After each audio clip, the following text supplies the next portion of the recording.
આ વાતની તો દુર્યોધનને ખબર હતી. એમણે એ જ કીધું પરમાત્માને, હે પ્રભુ તમે કહો અને હું આપું, એમ નહીં. જાનામિ ધર્મમ. શું કહે છે? જાનામિ ધર્મમ નચ મે પ્રવૃત્તિ, ના જાનામિ અધર્મમ નચ મે નિવૃત્તિ. પ્રભુ ધર્મ શું છે એ પણ હું જાણું છું, અધર્મ શું છે એ પણ હું જાણું છું, પણ મારી તકલીફ એ છે કે ધર્મનું આચરણ કરી શકતો નથી અને અધર્મને હું છોડી શકતો નથી. બાકી બધું જાણું છું. એમ ઘણા લોકો ઘણું બધું જાણતા હોવા છતાં પણ એ પાપ કર્યા વગર રહે નહીં. જે ચોરી કરતો હોય એને ખબર જ છે કે પાપ છે, પણ રહી ન શકે.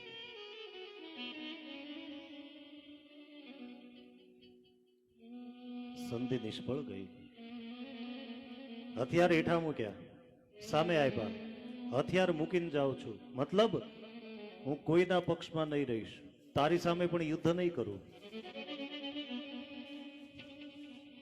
નહીતર નીતિસૂત્ર એમ કહે છે કે તમે જેને 25 વર્ષ સુધી રાખો અને 25 વર્ષ પછી બગડે તો એ તમારી સાથે જ પેલા યુદ્ધ કરવા માટે તૈયાર થાય. એની એ હિંમત,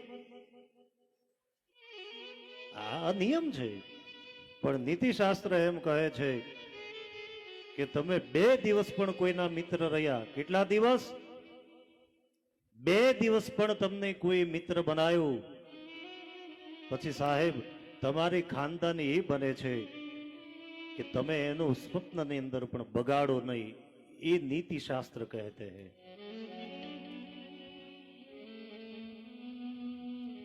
આ નીતિ છે.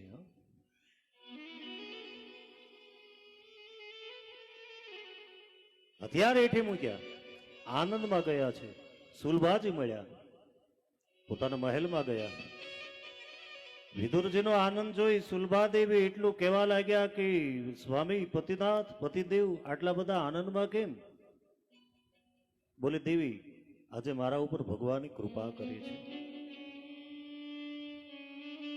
હળધૂત કરીને કાઢી મૂક્યા છે, છતાં ચહેરા ઉપર હાસ્ય છે.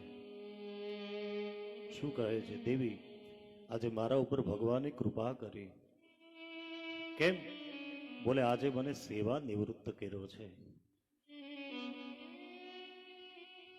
દેવી તમે કહેતા હતા ને કે આપણે કઈ તીર્થયાત્રા કરવા માટે જઈએ, આપણે ભગવાનનું ભજન કરીએ, હું થોડોક સમય તમને પણ આપું. આજે મારા ઠાકોરજીએ મારા ઉપર કૃપા કરે છે કે આજથી હું બધો જ સમય તમને આપીશ અને આપણે બંને ભેગા મળી અને એ સમય કંઈક ભગવાનનું ભજન કરશું. આ નીતિ છે.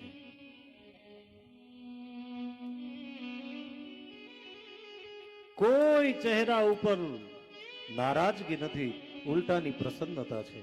શું છે? મારા ઠાકોરે મારા ઉપર કૃપા કરી છે. અને યમુનાના કિનારે ઝૂંપડી બનાવી ભગવાનનું ભજન કર્યું. ભગવાન સંધિ કરવા માટે આવ્યા, સંધિ નિષ્ફળ થઈ. 56 ભોગ બનાવ્યા હતા અને ભગવાને ઠુકરાવી દીધા. શું કામ? આવ નહીં, આદર નહીં, નહીં નયનમાં નેહ, તુલસી વાહ મત જાઈએ જહાં કંસન બરસે મેં. ક્યાં જવાય? જ્યાં આવ હોય, જ્યાં આદર હોય, જ્યાં સત્કાર હોય, જ્યાં પ્રેમ હોય, જ્યાં હૃદયની અંદર એક ઉમળકો હોય, ભાવ હોય. મારો બાપલિયો આવ્યો, મારો ભાઈબંધ આવ્યો, મારો સગો આવ્યો, મારો મિત્ર આવ્યો, મારો સ્નેહી આવ્યો, એમ કરીને તમને ભેટી જાય. પછી તૂટેલો ખાટલો હોય તોય માણસ એના ઉપર પ્રેમથી બેસી જાય. વ્યક્તિ પ્રેમના ભૂખ્યા. અને બીજું, ઝૂંપડામાં જજો પણ તમારું સ્વમાન જળવાય, તમારું આત્મસન્માન જળવાય, તમારી સ્વાગતા થાય, તમારા ઉપર ભાવ હોય, તમારા ઉપર પ્રેમ હોય. તમને જોઈ અને એની આંખમાંથી હર્ષના આંસુ સરી પડે. સાહેબ એ ઝૂંપડામાં રહેતો હોય ત્યાં જજો, પણ તમારા ઉપર પ્રેમ ન હોય, તમારા ઉપર લાગણી ન હોય, તમારા ઉપર ભાવ ન હોય, પછી 5-25 કરોડનો બંગલો હોય ને તોય ત્યાં કોઈ દિવસ જતા નહીં સાહેબ, કારણ કે ત્યાં જવાને આપણું સ્વમાન ગવાય છે. ગમે ત્યાં દોડવા મળવાનું. અને મહેલો વાળાને કહી દઉં છું, જો ભગવાને તમને સંપત્તિ આપી, સત્તા આપી, પદ આપ્યું, પ્રતિષ્ઠા આપ્યું, તો થોડો વિવેક રાખો અને તમારા અંગત સ્વજનો જે છે, તમારા અંગત સંબંધીઓ છે, એને માન સન્માન આપો, તો મારો ઠાકર રાજી રહેશે. નહીતર કાલ એવી ઠપાટ મારશે ને કે રડવા વાળા માણસો નહીં મળે સાહેબ.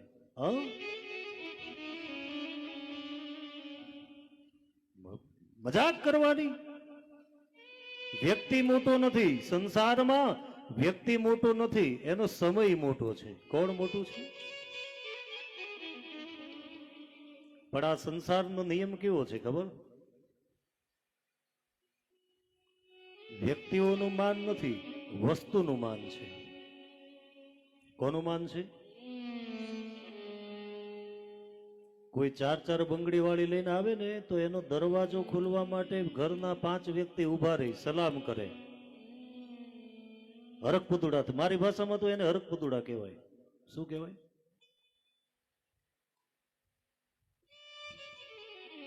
અને કોઈ સાયકલ લઈને આવે તો એને પાણીનું નહીં પૂછે.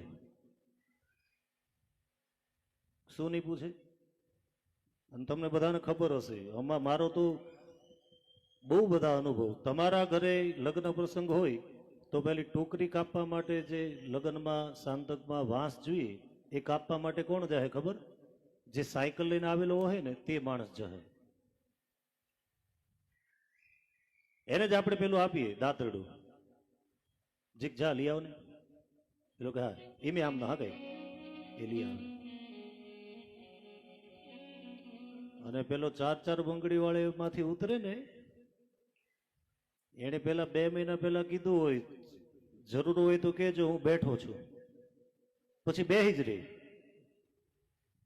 પછી તમે એને ફોન કરો કે ભાઈ જરાક 50,000 રૂપિયાની જરૂર છે, તો કે સારું કાલે કેવું જોઈએ ને, કાલે હવારે જ જરા આપી દીધા. જાણે અનુભવ હશે. ન થયા હોય તો બહુ સારી વાત, આવા અનુભવ ન થયા હોય તો બહુ સારી વાત, પણ લગભગ બધાને આવા અનુભવ હશે. પેલું કવિતા આવતી બીજા ત્રીજામાં, તું નાનો હું મોટો એવો ખ્યાલ જગતનો ખોટો, આ નાનો આ મોટો એવો મૂરખ કરતા ગોટો. લક્ષ્મીબેન તમે ભણાવ્યું હશે. તું નાનો હું મોટો એવો ખ્યાલ જગતનો ખોટો, આ નાનો આ મોટો એવો મૂરખ કરતા ગોટો. ખારા જળનો દરિયો ભર્યો મીઠા જળનો લોટો, પણ તરસ્યાને તો દરિયાથી એ લોટો લાગે મોટો. દરિયો ગમે એટલા ઘૂઘવાટા મારતો હોય ને, એ ઘૂઘવાટા જ મારે ખાલી. શું કરે?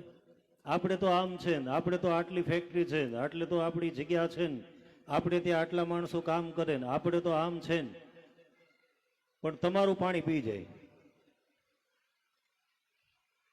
આ નિયમ છે. એટલે દરિયાની બાજુમાં તમે 2 કલાક બેસો કે 2 દિવસ બેસો, એ ખાલી ઘૂઘવાટા, મોટી મોટી વાતો કરે, હું આટલો મોટો એમ. પણ પાણીની બોટલ તમારે તમારા ખીચામાંથી કાઢવી પડે. દરિયો તમને પાણીનું ટીપું પીવડાવે નહીં.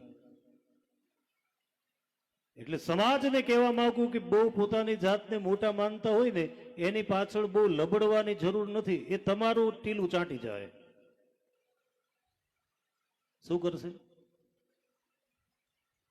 અને તમે તમારી જાતને જ એવા કાબિલ બનાવો ને કે તમારે કોઈની પાછળ લબડવું જ ન પડે, કોઈની ભાઈસાબી. અને અને અને અને જેવી જેવી તમારી પરિસ્થિતિ છે, જેવી આપણી ચાદર છે એટલા પગ પેલા કરો ને. બહુ પેલું કરવા માટે શું કામ જાઓ?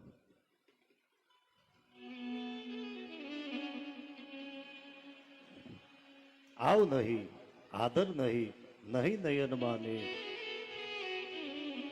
ઝૂંપડ બનાવી ભગવાનનું ભજન કરી, સંધિ નિષ્ફળ ગઈ.